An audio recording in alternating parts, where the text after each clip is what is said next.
નમસ્કાર. બ્રેક બાદ ફરી માર્કેટ લાઈવમાં આપનું સ્વાગત છે. હું છું તૃપ્તિ કપૂરિયા અને હવે અત્યારે સમય થઈ ગયો છે લગભગ 1 કલાકથી વધુનો અને માર્કેટના ફ્રન્ટ પર નજર કરીએ તો એક રેન્જમાં હવે આપણને નિફ્ટી કારોબાર કરતી જોવા મળી રહી છે. ખાસ કરીને અત્યારે આપણે જોઈ રહ્યા છીએ કે 23,100ની ઉપર સસ્ટેન છે. લગભગ 5%થી વધુનો એક ઉછાળો અહીંયા આપણે જોઈ રહ્યા છે. સેન્સેક્સના ફ્રન્ટ પર નજર કરશું ત્યાં પણ લગભગ આપણને 350 પોઈન્ટથી વધુનો એક ઉછાળો જોઈ રહ્યા છે.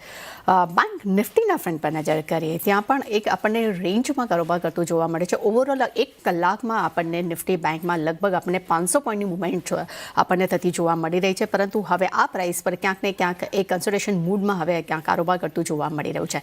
સૌથી ઇમ્પોર્ટન્ટ છે મિડ કેપ ઇન્ડેક્સ. ગઈકાલે આપણે જોયું કે જે ખરાબ પરિણામો આવી રહ્યા છે તેનું પૂરું ઇમ્પેક્ટ આપણને mid cap small cap index પર હાવી થતું જોવા મળી રહ્યું છે. આજે પણ જોઈએ છે લગભગ અત્યારે 1%થી વધુનું દબાણ આપણને મિડ કેપ ઇન્ડેક્સમાં જોવા મળી રહ્યું છે. ગઈકાલે પણ એ આપણને ડે લોની આસપાસ આપણને મિડ કેપ ઇન્ડેક્સ બંધ થતા જોવા મળ્યા હતા અને એ જ કન્ટિન્યુટી આપણને જોવા મળી રહી છે. સ્મોલ કેપ ઇન્ડેક્સ પર પણ નજર કરો ત્યાં પણ લગભગ અત્યારે 250 પોઈન્ટનો ઘટાડો આપણે જોઈ રહ્યા છે.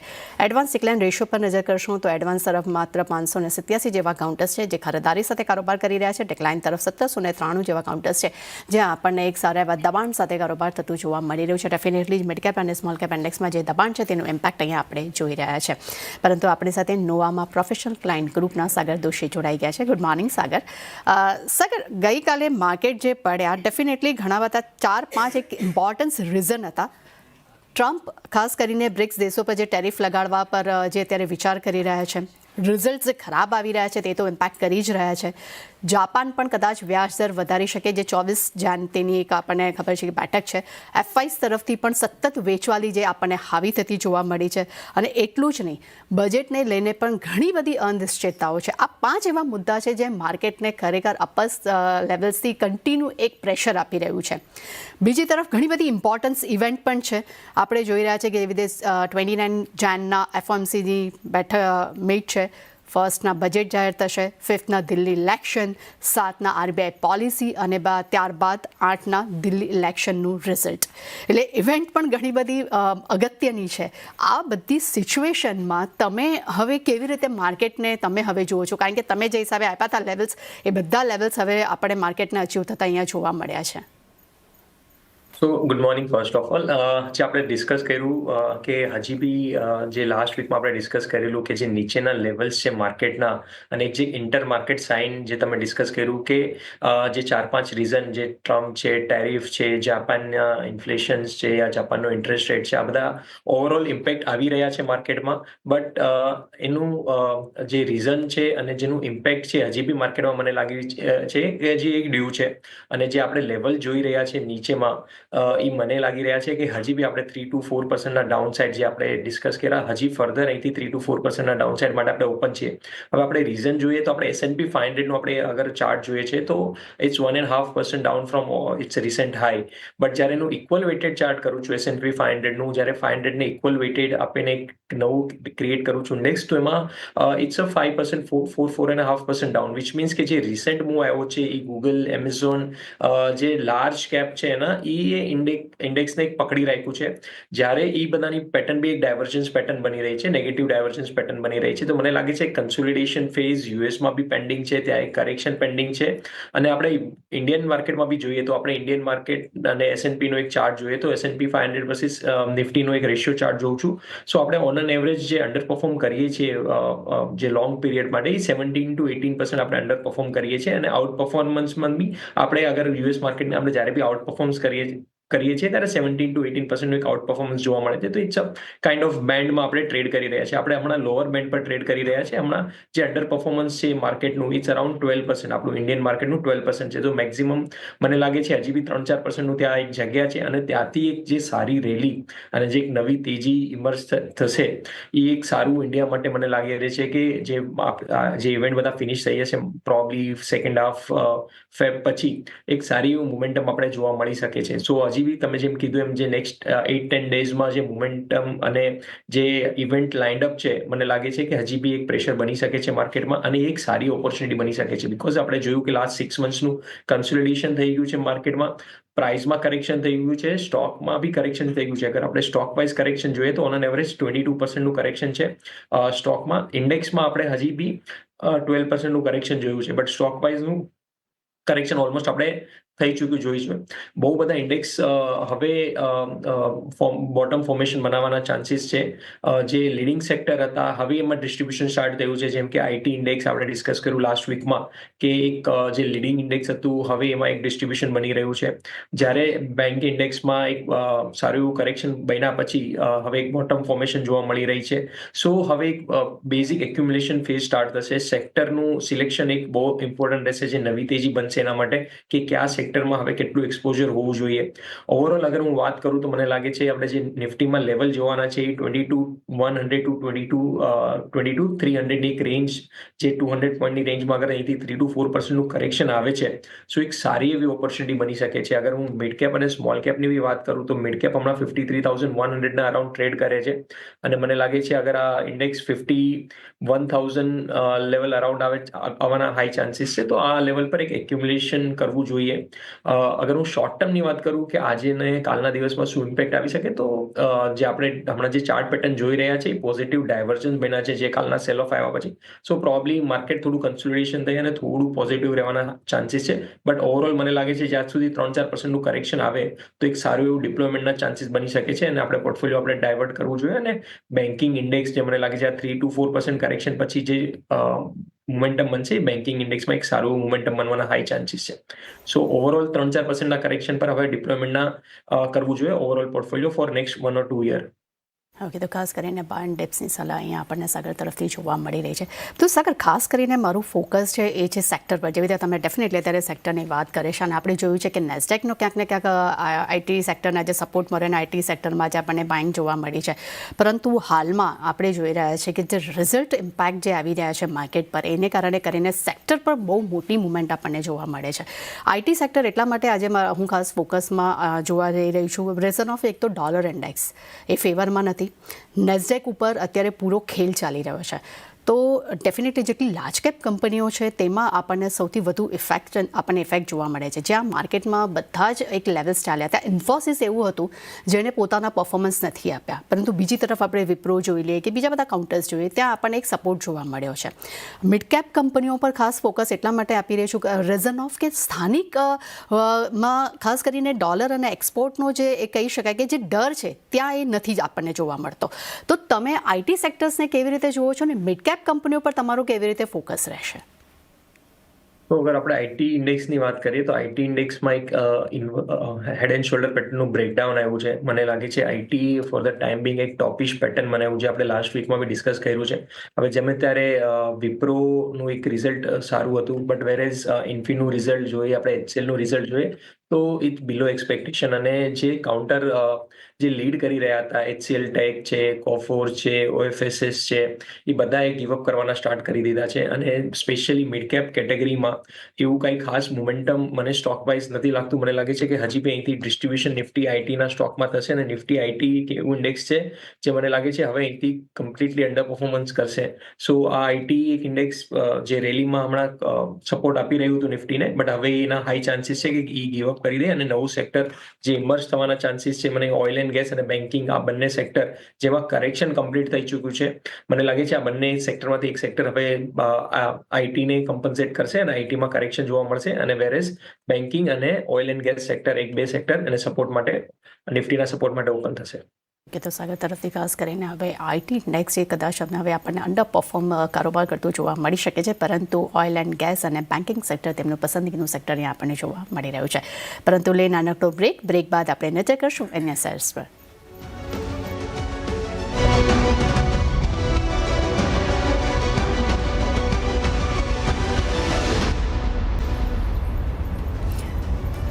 બ્રેક બાદ ફરી આપનું સ્વાગત છે. અને આજે બે કાઉન્ટર ખાસ ફોકસમાં છે. એક છે ઇન્ડિયા સિમેન્ટ અને સેકન્ડ છે સાયન ડીએલએમ. બંનેના જે રિઝલ્ટ આવ્યા છે અને રિઝલ્ટ બાદ આજે આ બંને જ કાઉન્ટરમાં આપણને સારો એવો ઘટાડો જોવા મળ્યો છે. શું છે કારણો? અને ખાસ કરીને ઇન્ડિયા સિમેન્ટ્સમાં પણ આપણને ખોટ વધતી જોવા મળી છે. વિગત સાથે આપણી સાથે જોડાઈ ગયા છે આપણા સહયોગી શ્રદ્ધા પરસાણીયા. ગુડ મોર્નિંગ શ્રદ્ધા. શ્રદ્ધા, બંને જ કાઉન્ટર અત્યારે આપણને ડે લોની આસપાસ કારોબાર કરતા જોવા મળી રહ્યા છે. શું છે કારણ? જી, તો સૌથી પહેલાં રિઝલ્ટ્સની વાત કરીએ તો ખોટ ઇન્ડિયા સિમેન્ટ્સમાં Q3ના રિઝલ્ટ્સ આવતા જોવા મળ્યા છે. તો એમાં વાય ઓન વાય બેસિસ પર ખોટ 16.5 કરોડથી વધીને 429 કરોડ થઈ છે અને Q3માં કંપનીએ 190 કરોડની એક્સેપ્શનલ ખોટ કરી છે અને 49 કરોડના એબિટાની સામે 188 કરોડની એબિટા ખોટ જોવા મળી છે. ત્યારબાદ સાયલેન્ટ DLM Q3ના રિઝલ્ટ્સ પર નજર કરીએ તો નેટ પ્રોફિટમાં 41% ઘટાડો જોવા મળ્યો છે, એટલે કે 18.5 કરોડની સામે 11 કરોડ થતું જોવા મળ્યું છે વાય ઓન વાય બેસિસ પર અને રેવન્યુમાં 38% વધારો થતો જોવા મળ્યો છે. 321 કરોડની સામે 444 કરોડ થતા જોવા મળ્યા છે revenue y on y basis પર અને એબિટામાં 29 કરોડની સામે 28 કરોડ એટલે લગભગ 4% ઘટાડો વાય ઓન વાય બેસિસ પર અને માર્જિન્સની વાત કરીએ તો 6% આપણને જોવા મળ્યા છે, જે 9%ની સામે વાય ઓન વાય બેસિસ પર. તો આ રીતે આજે આપણને રિઝલ્ટ્સ આવતા જોવા મળ્યા છે. થેન્ક યુ શ્રદ્ધા, મારી સાથે જોડાવા બદલ અને બંને શેર્સ વિશે ડિસ્કશન કરવા બદલ. સાગર, સૌથી પહેલાં આપણે નજર કરી લઈએ ઇન્ડિયા સિમેન્ટ પર. ઇન્ડિયા સિમેન્ટ એટલા માટે કારણ કે આપણે જોઈ રહ્યા છીએ કે સતત ને સતત આ કાઉન્ટરમાં આપણને દબાણ જોવા મળ્યું છે. અગર 1 યર ચાર્ટ પણ અગર આપણે જોઈએ છે ત્યાં નેગેટિવ રિટર્ન્સ છે. 1 મંથમાં કાઉન્ટરે 12% નેગેટિવ રિટર્ન્સ આપ્યા છે. લાસ્ટ Q2ના રિઝલ્ટ્સ પણ કંપનીના ખરાબ આવ્યા હતા. Q3ના રિઝલ્ટ્સ પણ આપણને ખરાબ થતા જોવા મળી રહ્યા છે. અહીંયા ખોટ આપણને વધી છે અને તેમની એક વારની ખોટ પણ આપણને લગભગ 190 કરોડ પર હવે પહોંચી જોવા મળી રહી છે. ઇન્ડિયા સિમેન્ટ પર લઈને આપનો શું મત બની રહ્યો છે? તો ઇન્ડિયા સિમેન્ટમાં જે કોર્પોરેટ એક્શન થઈ છે એના પછી જે પોસ્ટ જે ચાર્ટ બની રહ્યા છે એ હમણાં નીચેમાં જે લેવલ માટે ઓપન છે 290 to 300ના લેવલ આપણે લાગી રહ્યા છે કે આ 290 to 300ના લેવલ આપણે આમાં જોવા મળી શકે છે. ઉપરમાં મને લાગે છે કે જેના પાસે પોઝિશન હોય એ લોકોએ 340 350ના રેન્જમાં ફોર અ શોર્ટ ટર્મ અગર આવે છે તો એકવાર પ્રોફિટ બુક કરવું જોઈએ. But overall as a long term માટે મને એવું કંઈ ખાસ મોમેન્ટમ લાગતું નથી. સાઇડવેઝ ટુ પોઝિટિવ કાઉન્ટર લાગે છે. અગર 290 to 300ના લેવલ આવે તો પોઝિટિવ માટે આપણે 340 માટે ટ્રેડ કરી શકીએ છીએ. Four the time Bing current level પર અવોઇડ કરવું જોઈએ અને નીચેમાં અગર 290 to 300ના લેવલ આવે તો જ ટ્રેડ કરવું જોઈએ. ઓકે, તો ખાસ કરીને ઇન્ડિયા સિમેન્ટ માટે સાગર તરફથી અહીંયા અગર કાઉન્ટર 340 સુધી આવે છે તો તમે અહીંયા પ્રોફિટ બુક કરો અને નીચે અગર લેવલ્સની વાત કરીએ છીએ તો 290 સુધીના લેવલ્સ પણ તમને જોવા મળી શકે છે.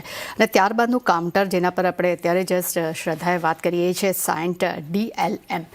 આના રિઝલ્ટ પણ ખૂબ જ ખરાબ આવ્યા છે. નફાના ફ્રન્ટ પર જોઈશું, એપિડાના ફ્રન્ટ પર જોઈશું, ખૂબ જ નેગેટિવ નંબર્સ છે.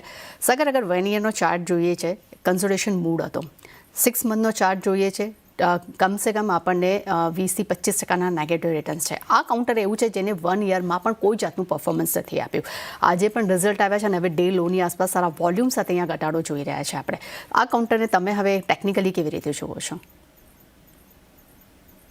ટેકનિકલી જેમ તમે કીધું કે બધા લેવલની નીચે ટ્રેડ કરી રહ્યું છે, જેનું બ્રેકડાઉન લેવલ હતું 580નું એના નીચે ટ્રેડ કરી રહ્યું છે. મને લાગે છે કે આ કાઉન્ટર એટલીસ્ટ 460 470ના લેવલ માટે ઓપન છે નીચેમાં down side. So for the time being avoid કરવું જોઈએ અને ઇન કેસ અગર 470 480ના રેન્જ આવે છે તો ફોર ધ ટાઈમ બિંગ એક શોર્ટ ટર્મ બેટ લઈને 550 સુધીનો ટ્રેડ બની શકે છે. But four the time Bing એક લેવલ બધા લેવલની નીચે ટ્રેડ કરી રહ્યું છે, કમ્પ્લીટલી લોઅર લો બની રહ્યા છે, તો four the time being avoid કરવું એ બેટર ઓપ્શન છે.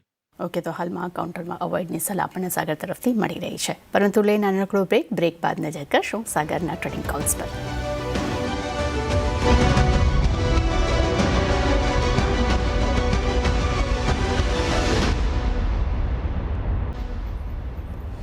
બ્રેક બાદ ફરી આપનું સ્વાગત છે. સાગર દોશી આપણી સાથે જોડાયેલા છે. સમય થયો છે ટ્રેડિંગ કોલ્સ જાણવાનો.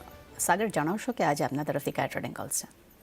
આપણે એક ઇન્ડેક્સની વાત કરીએ આજે છે બેન્કિંગ અને NBFCની. સો એનું એક સ્ટોક છે મુથુટ ફાઇનાન્સ. સો અગર આપણે આ મુથુટ ફાઇનાન્સનું ચાર્ટ સ્ટ્રક્ચર જોઈએ તો રિસેન્ટલી જે બી ફોલ આવ્યું છે માર્કેટમાં એમાં કોઈ પાર્ટિસિપેશન ડાઉન સાઇડ પર કર્યું નથી, which means outperformer stock છે, near to all time high level પર છે.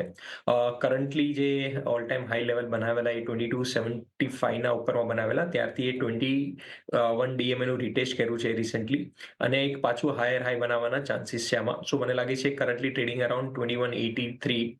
મને લાગે છે આ નવા હાઈ માટે એલિજિબલ જે મને લાગે છે કે અગર નિફ્ટીમાં બાઉન્સ આવે છે 200-300 પોઈન્ટનો, તો મને લાગે છે આ કાઉન્ટર મિનિમમ 23 અને 2320ના લેવલ આપણે ઉપરમાં જોઈ શકીએ છીએ. તો કરંટ પ્રાઇસ પર બાય કરી અને નીચેમાં આપણે 2120નો સ્ટોપ લોસ રાખી ઉપરમાં આપણે 2330ના લેવલ સુધી આપણે જોઈ શકીએ છીએ. આઉટ પરફોર્મર કાઉન્ટર છે, પ્રીવિયસ રીટેસ્ટ કર્યું છે અને હમણાં રિસેન્ટલી 21 DMAનું રીટેસ્ટ કરીને હાયર હાઈ બનાવી રહ્યું છે સ્ટોક. તો મારું પસંદગીનું કાઉન્ટર છે બીકોઝ કે generally out performer stock continue to keep out performing market. So Muthoot finance પર બાય કરવું જોઈએ. ઓકે, તો સાગર તરફથી આપણને એક ટ્રેડિંગ કોલ મળી રહ્યો છે મુથુટ ફાઇનાન્સ, જેમાં તમારે ખરીદારી કરવાની રહેશે. ઉપર ટાર્ગેટ તમને 2330ના જોવા મળી શકે છે. સ્ટોપ લોસ તમારે રાખવાનો રહેશે 2120નો. સાગર, ત્યારબાદ નજર કરીએ ઇન્ડિકો રેમેડાઇઝ પર. આજે 5% કાઉન્ટર નીચે છે. ઓવરઓલ આનું પરફોર્મન્સ જ્યાં માર્કેટ બહુ જ ખરાબ હતું ત્યારે આ કાઉન્ટરમાં આપણને એક સારું એવું આપણને એક સપોર્ટ નીચા લેવલથી જોવા મળ્યો છે, પરંતુ આજે અત્યારે આપણે જોઈ રહ્યા છે કે કાઉન્ટરમાં આપણને સારું એવું દબાણ જોવા મળી રહ્યું છે. ઇન્ડિકો રેમેડાઇઝ માટે શું મત બની રહ્યો છે આપનો? તો ઓવરઓલ આપણે કાઉન્ટરનું જે મોમેન્ટમ જોવા મળ્યું છે રિસેન્ટલી, હમણાં જે સ્ટોકમાં 323-325ના લેવલ પર ટ્રેડ કરી રહ્યું છે. મને લાગે છે એકવાર 310 સુધીના ઓપન થયું છે કાઉન્ટર, 310 સુધી મિનિમમ આવી શકે છે. Four the time Bing currently avoid કરવું જોઈએ. 310 307ના લેવલ પર એકવાર રીટેસ્ટ પર રિવર્સલ પ્લે કરી અને આપણે 335 ને 340ના લેવલ જોઈ શકીએ છીએ. But four the time Bing જ્યાં સુધી 310 નથી આવતું ત્યાં સુધી રિસ્ક રિવોર્ડ ફેવરેબલ નથી. સો 290નો સ્ટોપ લોસ રાખી અગર 307 310ની રેન્જ આવે છે તો બાય કરવું જોઈએ અને ઉપરમાં આપણે 340 સુધીની ટાર્ગેટ જોઈ શકીએ છીએ. બટ ઇટ કરંટ પ્રાઇસ હમણાં ફોર ધ ટાઈમિંગ અવોઇડ કરવું જોઈએ. હાલમાં અવોઇડની સલાહ આપણને જોવા મળી રહી છે. સર, ત્યારબાદ નજર કરી લઈએ ઇન્સ્યોરન્સ કંપનીઓ પર, જેમાં ખાસ કરીને આજે ICICI પ્રોના રિઝલ્ટ આવ્યા. રિઝલ્ટ્સ ખૂબ જ સારા છે, પોઝિટિવ નંબર્સ છે, પરંતુ બ્રોકરેજ રિપોર્ટનો એક નેગેટિવ ઇમ્પેક્ટ જે આજે આપણને કાઉન્ટર પર જોવા મળ્યું છે, લગભગ 10%નો આપણને ઘટાડો જોવા મળ્યો છે. અને ઓવરઓલ ઇન્સ્યોરન્સ કંપની પર અગર આપણે વાત કરીએ છીએ તો દરેકે દરેક કંપનીમાં ક્યાંક ને ક્યાંક આપણને એક પ્રેશર જોવા મળ્યું છે. તો તમે પૂરા ઇન્સ્યોરન્સ કંપનીને કેવી રીતે જુઓ છો અને ICICI પ્રો જે આટલા લેવલ્સ પર હવે નીચે આવી ગયું છે તો ટેકનિકલી અહીંયા હવે શું કરવું જોઈએ? તો ઓવરઓલ આ સેક્ટર જ્યારથી એલએમાં ફાયરનું ન્યૂઝ આવ્યા ત્યારથી યુએસમાં બી એક ઇન્સ્યોરન્સ પેક અંડર પરફોર્મ કરી રહ્યું છે. એનું મેજોરિટી ઇમ્પેક્ટ બી આપણે જોઈ લીધું છે કાઉન્ટર પર. હવે આપણે આજે ફોલોઅપ સેલિંગ જોયું છે ICICI પ્રોમાં. ICICI પ્રોમાં 807.93ના ઓલ ટાઈમ હાઈ પછી હમણાં કરન્ટલી 585ના લેવલ આપણે જોઈ રહ્યા છે. મને લાગે છે આ કાઉન્ટરમાં નીચેમાં જે લેવલ આવી રહ્યા છે 445 થી 450ના અને એનું પ્રીવિયસ રીટેસ્ટ સુધીના ચાન્સીસ છે. સો આ 445 ટુ 450નો લેવલ આવે છે તો એક સારું એવું કરેક્શન આપણે ઉપરથી જોવા મળી શકે છે અને આ કાઉન્ટર ઈ લેવલ પર એક સારું એવું રિસ્ક રિવોર્ડ સાથે લોંગ બનવાના ચાન્સીસ છે. તો મને લાગે છે 545 ટુ 550ની રેન્જ માટે for the time being wait કરવું જોઈએ. જે સેલ ઓફ છે એ ઇન્ટેન્સ છે અને four the time being avoid કરીને 550ના લેવલ સુધી વેઇટ કરવું જોઈએ અને જે 550 પર લોંગ કરવાનું છે 515ના સ્ટોપ લોસ સાથે લોંગ કરવાનું છે અને 515ના સ્ટોપ લોસ રાખીને આપણે ઉપરમાં 620 થી 630ના લેવલ બી આપણે જોઈ શકીએ છીએ. ઓકે, તો સાગર તરફથી ખાસ કરીને ICICI પ્રો માટે 5 ડિપ્સની સલાહ છે. નીચે અગર આ કાઉન્ટર તમને 550 સુધી આવે છે ત્યાં તમે ખરીદી કરી શકો છો. 515ના સ્ટોપ લોસ અને ઉપર અગર લેવલ્સની વાત કરશું તો તમને 620-630 સુધીના લેવલ્સ પણ તમને જોવા મળી શકે છે. સાગર, ત્યારબાદ મેરિકો પર નજર કરીએ. ગઈકાલે માર્કેટ આટલું નીચે હતું ને મેરિકો ગઈકાલે તેના ઉપલા સ્તર પર આપણને બંધ થતો જોવા મળ્યો હતો. આજે પણ અત્યારે મેરિકોના કાઉન્ટર પર નજર કરશું. આજે પણ અત્યારે ગ્રીન ઝોનમાં આપણને કારોબાર કરતો જોવા મળી રહ્યો છે. તો મેરિકોનું કાઉન્ટર તમને કેવી રીતે લાગે છે? સો મેરિકો કરન્ટલી 667ના લેવલ પર ટ્રેડ કરી રહ્યું છે. જે એનું પેટર્ન બની રહી છે FMCGમાં એક આઉટ પરફોર્મરની એક પેટર્ન બની રહી છે કે FMCGમાં જે કાઉન્ટર આઉટ પરફોર્મર કરી રહ્યા છે એમાં Marico is one of the counter. મને લાગે છે કરન્ટલી 665-667ના લેવલ પર ટ્રેડ કરી રહ્યું છે અને ઉપરમાં આપણે 700-710 સુધીના લેવલ બી જોઈ શકીએ છીએ. સો આ કાઉન્ટર આઈડિયલી 670નું એક કન્ડિશનલ જે લાસ્ટ 5 ડેઝનું આપણે હાઈ જોયું તો 670ના લેવલથી રિવર્સ કરી રહ્યું છે. તો 670નું લેવલ બ્રેક થતાં આપણે ઉપરમાં 720 સુધીના લેવલ જોવા મળી શકે છે. ઓવરઓલ કાઉન્ટર સારું લાગે છે અને કરન્ટલી જે સ્ટોપ લોસ રાખવાનો રહેશે કાઉન્ટરમાં એ રિસ્ક રિવોર્ડ બી ફેવરેબલ છે. તો 655નો એક ટાઈટ સ્ટોપ લોસ રાખીને આપણે 710 સુધીના લેવલ જોઈ શકીએ છીએ. ખાસ કરીને મેરિકોમ માટે જેમની પાસે પોઝિશન છે તે હોલ્ડ રાખી શકે છે. નવી પોઝિશન પણ તમે બાય કરી શકો છો. 655નો સ્ટોપ લોસ અને ઉપર ટાર્ગેટની વાત કરશું તો 670ને ક્રોસ કરશે તો તમને 700-710 સુધીના લેવલ્સ પણ તમને જોવા મળી શકે છે. સગર, આજે આપણે ઘણા બધા શેર્સ વિશે ડિસ્કશન કર્યું છે. આપના ટ્રેડિંગ કોલ્સ પણ જાણ્યા છે. આપના તરફથી ડિસ્ક્લેમર. જે બી સ્ટોક ડિસ્કસ કર્યા છે એ અમે અમારા ક્લાયન્ટોને રિકમેન્ડ કર્યા છે. તો it is safe to assume કે લોકો પાસે પોઝિશન છે. મારી અને મારા કોઈ એસોસિએટની કોઈ બી સ્ટોકમાં પર્સનલ પોઝિશન નથી. Thank you. સાગર, અમારી સાથે જોડાવા બદલ. તે સાથે જ માર્કેટ લાઈવમાં બસ આટલું. મને આપશો રજા. આગળ મારા સહયોગી ઝાણા લઈને આવી રહ્યા છે કોમોડિટી લાઈવ. જોતા રહેજો સીન બજાર.